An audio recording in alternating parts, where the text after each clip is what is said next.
Ghosts have somehow moved into my day. Hello everyone, Pamela Zero here. Welcome to Duck Duck Goose, a podcast about the Visitor series. This episode includes chapters 23 and 24 of the book Osei. Thanks for coming along on Osei's journey. Chapter 23, Osei, Dome 2, Thrid. Dome 2 curved over Osei, achingly tall. They landed on Thrid last night, staying in the small town set up in Dome 1. Everything seemed raw over here in this newer dome, unfinished. His eyes scanned the area, waiting for a wisp of white, a bit of spectral movement. All he saw was packed dirt and one large building. Nothing else. No ghosts here. Osei wondered if it was the safety of the domes, or if his subconscious didn't feel the need for his translucent supports now that the real visitors were here. Gathering his thoughts, he made an effort to engage as he strode along between David and Sai, with Mobe trailing behind them. "How long did this take to build?" asked Osei. He glanced toward Sai, who was unusually silent. His partner was staring at the huge building before them, a frown on his face. "About a cycle," said David. "The Grizzles started in on it at the same time as Dome 1, but they haven't fully terraformed here yet. We have water and farmable soil, as well as atmospherics, but other than the VDT building, there's not much here." "The town over in Dome 1 is so lovely," said Sai. "I can't help but notice that the building style here is a bit more rudimentary." David shrugged. "I'm focused mostly on the defense team, so I told Gristle to just make us something big enough to train in." He grinned. "Maggie is still lamenting my lack of vision when it comes to decor." Tentacles writhing slightly, Mobe flushed a brighter blue. "So this is where the defense team is housed?" "Nope," said David. "We live in Dome 1, but we train over here." The four of them had come over via a long tunnel, riding soundless moving pathways. Gristle were everywhere, working, talking, then disappearing into the ground. Osei wondered briefly what it would be like to experience the dirt below his feet as something to move through with ease. The glint of a river in the distance caught his attention. This dome was enormous. He wondered if there were going to be enough visitor settlers to fill it. Maybe there would be room for more colonists on the planet now that the visitors were interacting with the galaxy more.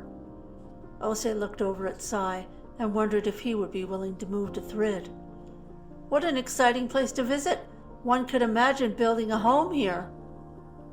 "I would be quite happy to live on Thrid," said Mobe. Sai caught his eye and shook his head in a slow no. Osei raised his eyebrows, feigning innocence as Sai rolled his eyes. "I believe your hands are full already with your estate, Osei," said Sai dryly. "You have an estate?" asked Mobe. "It's a family estate," said Osei. "My ownership is limited to stewarding the land and keeping the buildings in good repair. Duties I've been shirking lately." "Well, you've been a bit busy, given Sai's ordeal and all that." David pointed to the front of the building looming over them. A thumping sound emanated from inside. "Here we are, VDT training. Rule number 1, stay against the walls once you get inside. 2, if you feel odd, let someone know." "Odd?" asked Mobe. His voice continued in a barely audible whisper. "Askew, out of sorts, ill at ease, off balance, not myself." "Yep," said David. "Dizzy, faint, too cold, too hot, anything weird. There's a lot going on inside, and we aren't 100% sure how phasing impacts non-visitors. For all we know, just being around so many folks in phase can be a problem. Better safe than sorry, so speak up if anything feels off." Osei and Sai nodded. Mobe tucked his tentacles under his chin as they approached the one door set in the side of the building. "No windows," said Sai. "Nope, don't want them and don't actually need them," said David as he pulled the door open. Music poured out, and Osei tried to identify what the song was. He didn't know. Maybe it was one of the visitor songs that they had brought forward with them. Osei stepped inside. Stay against the wall, said David. The walls of the room rose like cliffs. Osei blinked. It was bright, and he squinted up to see where the light was coming from. The distant curve of the dome was above them, the light from Thrid's sun shining down. Glass ceiling? Speculated Osei. His heart was pounding. He forced himself to look around the massive room again. White walls stretched high. No windows. A wood floor, scuffed. A few tables and chairs in the far corner. And music, loud and insistent, with a steady beat pulsing under his feet. It was cold. Sai and Mobe slipped in, then put their backs against the wall. Osei stood for a moment, perplexed, then did the same. "Where's the team?" said Mobe, his voice strained to be heard over the music. David smiled. "They're everywhere. Stay here, please." He put his hand out in front of him and, in a flash, disappeared. Osei closed his eyes. He felt buffeted by the bright light. "Too loud!" yelled Mobe. "The music, too loud!" He was brilliant blue, eyes shining, tentacles rigid. Osei nodded. "Indeed. Do you understand the words in the song, Mobe? How's your study of the visitor languages going?" Mobe shook his head. "Not well. I do not understand any of this." Osei stared at him, then closed his eyes. He tried to relax and listen. There was the smallest of scrapes, a tiny sound of something moving underneath the pounding melody. "Well, I can't see the team, but they're here," said Sai. "I smell sweat and something like chalk." The air around them shifted from a gentle chill to freezing, and Osei's eyes flew open. Duck was standing before him, dressed in a blacked-out skin suit. Her head was bare, her skin nearly as blue as Mobe's from the coldness of phase. "Uncle Osei, hello, my name is Duck." She beamed at him. "You are doing very good at keeping against the wall. Hello, Uncle Sai, and my friend Mobe. It is good you are here. There are decisions and plans to make, and there are refreshments." She made an awkward gesture with one hand. "Please come this way, and we will get you settled.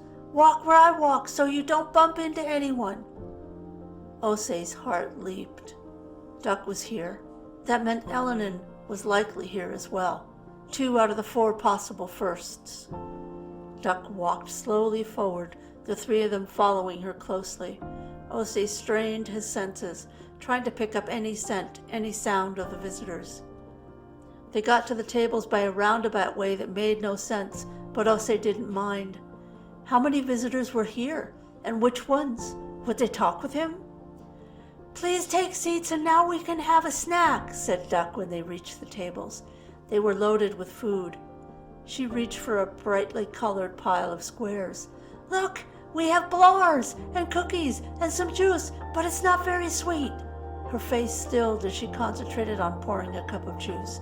She smiled as she handed it to Sai. "Here, this is for you because you got rescued." Sai took the cup gravely and nodded his thanks.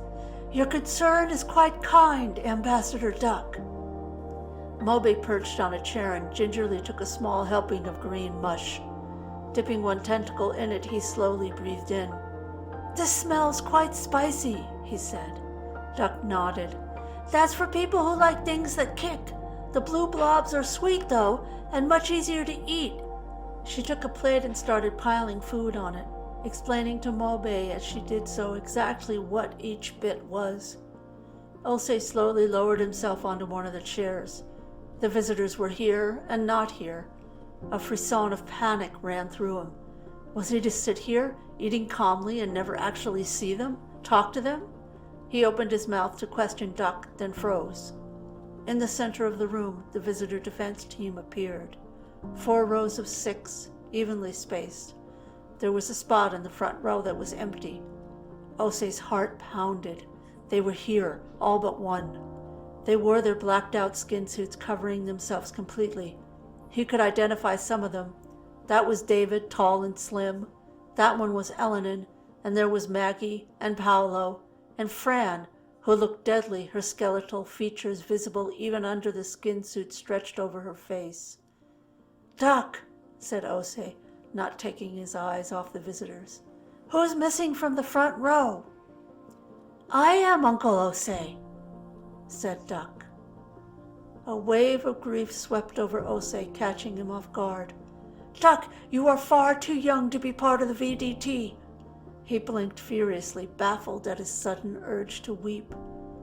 In the distance, the team moved into a series of stretches. Sai kneeled in front of Duck. Why are you on the team, Duck? Are you their good luck charm? His voice was light, but Osei could see the tension in his shoulders. I'm a librarian. I know all the patterns. Mama Tu says I am safest in the middle of things, and Auntie Fran says I can kick all the butts. Duck nodded, her face somber. As long as I have someone to phase with, I don't get lost. Sometimes I'm the ace of the hole. But Duck, you're a child. The team is dangerous. Osei slowed his breathing. Panic would not help. You could be hurt. She won't be hurt, said Mobe, his tentacles unnaturally still. There's more to Duck than meets the eye. Duck, said Sai. What is a librarian? I keep track of the fighting dances. I learn all of them, and then when people need to know what to do, I show everyone. Duck sat down, her forehead creased. She took Sai's hand. Don't worry, I am useful, and I am safe. Her voice was firm. Sai stood up and bowed over Duck's hand. If you insist, Ambassador Duck. However, please understand if I take a bit to acclimate myself to the thought of you on the team. Osei reached for a plate.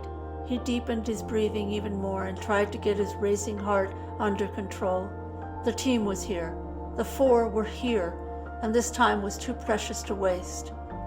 I hope your time on the team is not interrupting your education, Duck. Oh no, Uncle Osei, declared Duck. The TeachBot makes sure I study every day, but what would the team do without me? Fran popped out of phase near them and held out her hand to Duck, the skin suit sliding back over her fingers.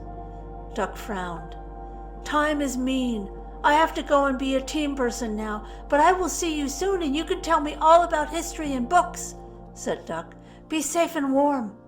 She took a deep breath in as she took Auntie Fran's hand and slipped into phase, disappearing from sight. Duck, Dome 2, Thrid. Duck sucked in air as the cold of phase hit.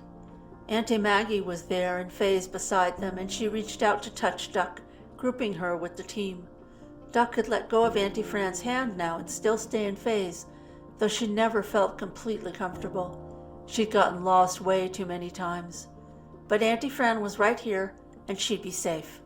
Mama Tu appeared, moving quickly towards them. Duck, do you remember telling me about the gold beetle? She signed. Would you like to help us make a symbol for the visitors? We need one that will make a good disguise. Duck spun around in glee. Yes, I have a lot of ideas. We can make a gold bug too, but that has already happened.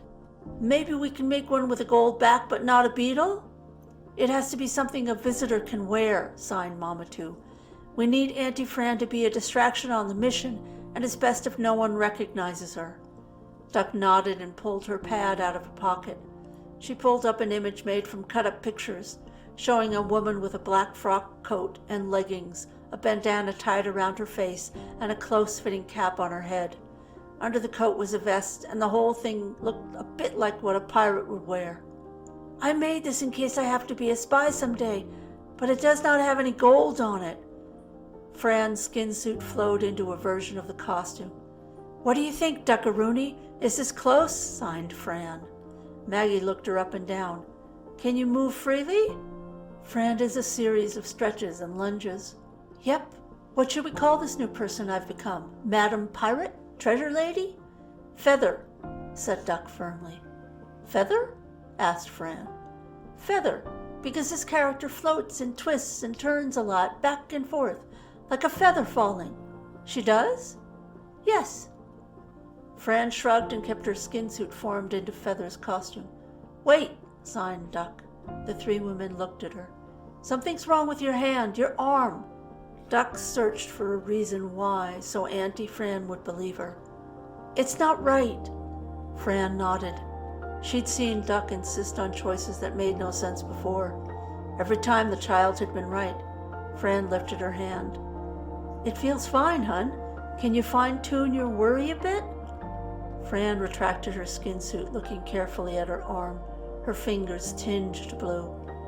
Duck gasped as Fran's bare arm came into view. "Auntie Fran, that's it. Feather's costume doesn't have long sleeves. No sleeves," signed Duck. "Duck, honey, I will need to have sleeves. Arms are tender things. Hands are ridiculously vulnerable," said Fran. Duck felt the lump grow. "Sometimes, Auntie Fran, sometimes you have to." She shook her head. Fran frowned slightly. "Sometimes you have to what?" She waited, but there was no reply from Duck. "Can I just change the color of my skin suit to flesh color? Does it have to be bare, or can it just look bare?" Fran slid her skin suit back down on her arm and shifted the color to match her normal skin tone. Duck looked at Fran's arm and checked inside. The lump in her chest was melting away. She grinned broadly. "Yes," she signed with relief. "Yes, yes, yes, you can change the color." Duck took a deep breath in and was glad her skin suit was covering her face. She could feel tears of relief in her eyes, and tears were not a part of big girl missions. Fran reached out and squeezed Duck's hand. "Excellent. We're good to go then." Duck squeezed her aunt's hand back and then started mentally revising Feather's costume in her head. The no-sleeve version would look better on a hero trading card anyway. Chapter 24. Mobe, Dome 2, Thrid. Mobe watched his former master closely. Ose had paid attention to Duck. Perhaps he was finally understanding that Duck was the first. Mobe settled back in his chair and let his attention wander to the music. The lyrics were in Old Earth English, a language that only the visitors knew fluently. A word leapt out, curling into his ears. He knew it. It meant love. Pulling out his pad, he started jotting down any words he recognized. The, me, love, you, I. He stared at the words, aware of how much he didn't know. "Mobe!" He looked up and saw Sai had sat down next to him. "What are you working on?" asked Sai. "I am translating the lyrics of the song playing," replied Mobe. Sai raised an eyebrow. "I was unaware your language skills were so well honed. What is the song about?" "Love," said Mobe. "I think." "I see," said Sai. "You clearly are an expert on the visitors." Mobe's tentacles relaxed slightly and curled around his head, the grease equivalent of a blush. Sai continued. "Duck said something about dances just now. Do you have any idea what that's about?" "The visitors fight with patterns. They call them dances. The pattern changes when they shift phase levels." Mobe flushed a healthy shade of blue. "I have not heard of the role of librarian before, though." The two of them looked up as the cold air around them shifted to freezing. A defense team member stood in front of them, their black skin suit covering their face. "Hi, I'm Tess. Want to help us set up chairs? It's time to go over the rescue plan." Duck, Dome 2, Thrid. Duck came out of phase at a dead run. She wanted to sit near Uncle Ose and Uncle Sai if she could, but it looked like the chairs around them were all full. Tucking herself against the wall, she looked around for Mobe. He was still over at the food table, writing on his pad. Uncle Ose had said Mobe had to stay here on Thrid during the mission, in case things got scary. Duck wondered if that made Mobe sad. "Gather everybody. Let's go over the plan one last time," called Uncle David. He pointed his comm unit towards a wall, and a large map of a town beamed onto the surface. "The Punjar security forces are expecting us in 4 hours. We'll rendezvous with them in orbit and then go down to the surface of Herheta together. We've asked Ose and Sai to join us to reassure Ori and interface with the PSF. We'll be handling the actual infiltration of the town while the PSF deals with jamming the Kira's comms and providing overall logistical support." Duck pressed her back against the wall, nodding to herself. The PSF had finally found where the Cura had taken the head-loosened sister, and now the visitor team was helping rescue her. Duck was going because everyone on the team was going, and that left no one to keep her safe. Duck smiled, remembering when Auntie Fran had said she wasn't going unless Duck did. Uncle David said Duck would have to stay in the safe cave base with Mama too, and the Punjar security people, but Duck didn't mind. She could watch the monitors and translate the hand signs along with Mama too. Best as we can tell, Ori is being held here in this building, marked O, said David. It's a residence and deep into town. The Cura had set up temperature sensors all around the town, so just sneaking through in phase won't work. The moment we get near a sensor, it will trigger from phase-generated cold, and the Cura will know we're there. The team stirred. I know some of you may think we should just phase, run in, grab the hostage, phase with her, run out. The issue is this. David shifted the image on the wall to a shot of space, with a large space cruiser looming over a planet. The Cura have backup. They're likely to blast anything leaving the planet if we just take their hostage. So, no heavy-handed or rather heavy-phased tactics. There's enough traffic to slip on and off the planet, but we can't go in guns blazing. He flipped back to the map of the town. We're going in undercover. We'll land on the planet and hole up in these caves over here, just outside of town. That will be our base camp. Duck's eyes traced the map, running the streets in her mind. The town was small, but the streets were all curved and there were dead ends. It would be easy to get lost. Maggie stepped forward, pointing to an open area on the town map. We're going to use this space as our primary point of distraction. We'll have one person run through the town in visible phase. The Cura will try to take the person down, but our distractor will taunt them to this area. It's a square, big enough to fit all the Cura roaming the streets, but small enough so that the Cura's fire may hit their own people. David nodded. We're hoping that will slow down their shooting. At some point, though, the Cura's hatred of the visitors may overcome their common sense. They loathe us after what happened at the Lucent Sanctuary. Who's the distraction? Asked a voice from the team. Won't they be recognized right away? That'll set them up for a lifetime of hate from the Cura. They'll be wearing a disguise, said David. Duck held very still. Feather. Maggie pointed back at the town map. Once the bulk of the Cura are in the square, the team will enter into town here, as close as we can get to Building O. We'll come in, out of phase, and disable the temperature sensors along our entry path. Once Ori is rescued, we'll retreat. David shifted the image into a planetary map. The PSF will meet us here at base camp and shuttle us over to the other side of the planet. Once we're done, we'll get into low orbit via the PSF, then rendezvous with our ride home. He clicked off the map on the wall. We'll be heading out in 10 minutes. If you have any questions or need any help with your specific role in the rescue, see me or Maggie before we go. David smiled, a tightening of his lips. It's our first real mission, team. Let's give 'em hell. Selris, the temple, Hutlam. Selris sat stonily in the corner as Buck and Eulish talked. He had a sinking feeling in his stomach. Even now, lasts were assembling the equipment used to test the source's power. Despite weeks of persistent visits to the source, the power readings had not risen. In fact, they had dropped slightly. Eulish had 1,000 reasons why, but no matter what position he tried with her, how long or short they took, the power level steadily dropped. The three of them were in Eulish's sitting room, a conceit that she had picked up from a holovid. Selris regretted helping Busset leave the temple. If she were still here, he could try having sex with her on the source. Eulish clearly wasn't opening the bridge for him. Eulish, said Selris. Buck shook his head at Selris. First, Eulish, if you please. Show the first the respect she deserves. Bile rising in his throat, Selris held his breath. Doubt unfurled. That's just it, isn't it? If you're the first, Eulish, then why is the source not charging? In spite of our best efforts, the power is dropping. Are you actually the first? Or is all this just an elaborate con? Selris breathed out, and felt a thrill run through him at his own recklessness. He shifted in his intricate, fragile chair and tried to look relaxed.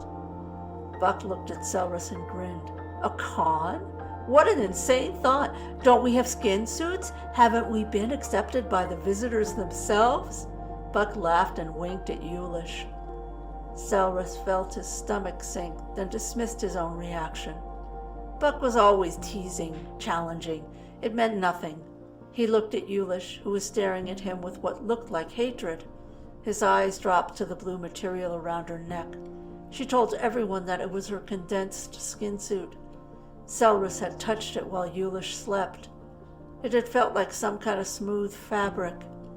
He stopped his thoughts from going any further. He had no idea what a real skin suit would feel like. So how would he know that Yulish's was fake? He didn't really want to think that she wasn't a visitor. He simply wanted reassurance that she was the first. He had tried everything except for confronting her directly. Maybe it was time for a blunt approach. Selris tilted his head. Your skin suits are odd. It's as if they're just tightly stretched fabric. He smiled smugly, energized by his own daring. Buck raised an eyebrow, and Yulish leaned forward in her chair. Bucky, said Yulish, her voice low and guttural, I think our cherished last is doubting us. The silence in the room was palpable. Selris tried to keep silent, but his legs started trembling, vibrating with tension. Words spilled out. Doubting you? Not at all. You're right. The visitors themselves accepted you and voted you into power. Buck nodded, smiling widely. Yulish turned away, her face contorting into a sneer. Selris kicked himself mentally for caving. He tried to make his voice sound reasonable. Of course, you could put this all to rest in an instant by phasing. Yulish? He waved his hand, suddenly clammy. Buck just kept grinning at him. Well now, Selris, she'd be happy to show you her powers. His grin turned vicious. If she had any. Selris froze. His body felt like it was floating up from the chair. He waited for Buck to give any hint that he was joking. Seconds dragged on. Something broke inside Selris and awareness flooded in. Buck was serious. Selris searched back through his memories. He'd never seen her phase, never seen her move her skin suit around. He'd never seen her do anything that increased the power in the source. He whimpered, a cold certainty washing through him. The blue fabric around her neck was not a skin suit. She did not possess any visitor skills. The source was still losing power. The service was not being saved. He looked at Yulish and whispered, I don't know why the visitors are covering for you, but you're not the first. My goodness, that took you a while. Of course she's not the first. Buck waved a hand in dismissal and turned his attention back to Yulish. Selris stood up slowly. He took one step towards Yulish, then pivoted back to Buck. Yulish stretched her arms up over her head. Come on, Selris, don't tell me you believe we were visitors. With our baggy skin suit and complete lack of visitor skills? Of course we're not. But what does it matter? A few more months and you'll be so firmly established as a consort that your name will live on in history forever. Yulish folded her ringed hands in her lap and smiled. I'm glad you figured it out, even if it did take you a while. It's been exhausting keeping up this whole first act with you. Selris felt rage build. A few more months? A few more months? Word is that the circle is going to start recharging the power orbs any day now. How long do you think it will take for them to see that there's no power flowing from the source? You'll be revealed as imposters, and I'll be revealed as an idiot. His voice dropped to a whisper. I'm ruined. Absolutely ruined. Buck shrugged. Well, you have to admit you made it kind of easy. You lasts are pretty gullible overall, but you're clueless on a whole new level. Selris felt his mind spin with rage and then settle. He pointed at Yulish and straightened his shoulders. No, you're the one who's clueless. Do you have any idea what kind of trouble you're in? I'm going to the circle now to reveal you for what you are. At least I'll get credit for turning you in. You, on the other hand, will be locked up for life. Yulish laughed. Oh dear, Selris, honey, you must do what you think is right. But they won't believe you. Her voice lowered to a purr. Most of the circle attends my rituals, and I've been asking them for weeks to stand in for you on the source. You know, to try out new techniques. They'll think you're jealous and throw you out of the temple. What? Selris shook his head, then paced around the room, talking to himself. Of course, she's sleeping with members of the circle. They'll believe me, though. His steps quickened. And there are such things as fact. Fact, the power of the source is not increasing. Fact, the two of you have no visitor skills of any kind. Fact, you're not the first. You're not even visitors. Selris shouted the last sentence and strode out of the room, slamming the door behind him. He went straight to his quarters and drafted a frenzied message to the circle. As his hand was hovering over the send button on his comm, he hesitated. Yulish's devotees might be upset with his accusations. Nearly half the temple attended her rituals, neglecting their duties to spend hours chanting and breathing. He had to be smart about this. He flashed back to the scornful look on Yulish's face. His own face felt hot. He'd be willing to do anything, sacrifice anything. For what? A con artist, a set of con artists, laughing at him as he obeyed every command, honored every whim. He stood up and paced, mind racing, bouncing between shame and rage. A thought struck him. Slowly, carefully, he lowered himself to the floor on suddenly weak legs. His mind jittered along, gathering speed.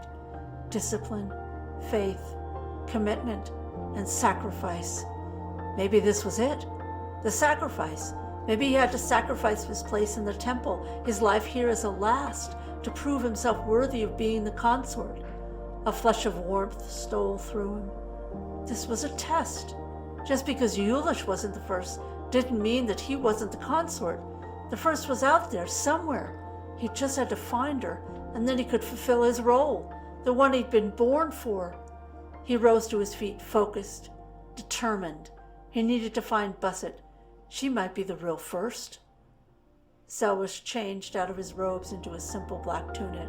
He packed a small bag of clothes and took a moment to transfer his nest egg out of the temple saving accounts and into a private bank.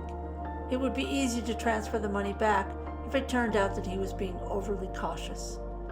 He finally hit send on his message to the circle and then slipped into the hallway outside his room. In 5 minutes he was walking through the main square in front of the temple, just another anonymous pedestrian. He walked a few blocks and then selected an inn at random, renting a room under a fake name. The innkeeper didn't give him a second glance. He grabbed some noodles from a corner shop and then went back to his room. He sat on the floor with his back against the door, watching messages flood onto his comm unit screen. Every one of the circle responded to his accusations against Yulish. Every one of them condemned him for spreading heresy against the first.